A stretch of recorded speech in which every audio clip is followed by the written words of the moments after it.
Electronic और print media से आए हुए तमाम लोगों को अस्सलाम वालेकुम। आप लोगों के तवज्जुह से मैं पाकिस्तान के तमाम लोगों को और दुनिया में जहां जहां भी आपके जरिए हमें सुना और देखा जा रहा है, उनसे आज मैं मुखातिब हूं। और अनीस कायम खानी भाई और मैं तमाम लोगों से जो हमें देख रहे हैं, जो हमें सुन रहे हैं, और पाकिस्तान के तमाम पाकिस्तानियों से, एक एक इंसान से मैं मुखातिब हूं। आज तकरीबन 3 सालों के बाद, 2013 के बाद,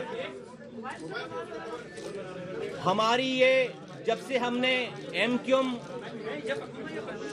को खैरबाद कहा है, जब से उस दिन के बाद से आज ये हमारी पहली किसी भी किस्म की मीडिया की पहली ब्रीफिंग है।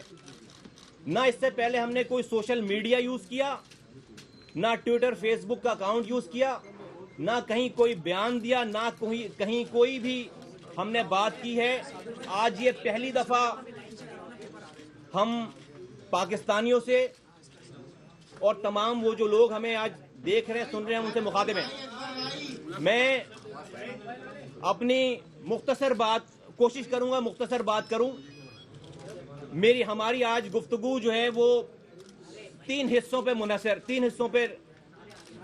मुश्तमिल है। इसका पहला हिस्सा और हम इन 3 हिस्सों में रहते हुए बात करेंगे। इसका पहला पॉइंट जो है वो मेन हेडलाइन उसकी ये है कि हम आपको आज ये बताना चाहते हैं कि हम 2013 में, मैं अगस्त में और अनीस भाई अक्टूबर में एमक्यूएम से गए क्यों, और इस शहर से गए क्यों, और इस मुल्क से गए क्यों। हमारा दूसरा हिस्सा है, हमारी गुफ्तगू का दूसरा हिस्सा है कि हम आज आए क्यों हैं, हमें क्या चीज वापस लेकर आई है। और हमारी गुफ्तगू का तीसरा हिस्सा होगा कि हम अगर आप आ गए हैं तो अब हम करेंगे क्या।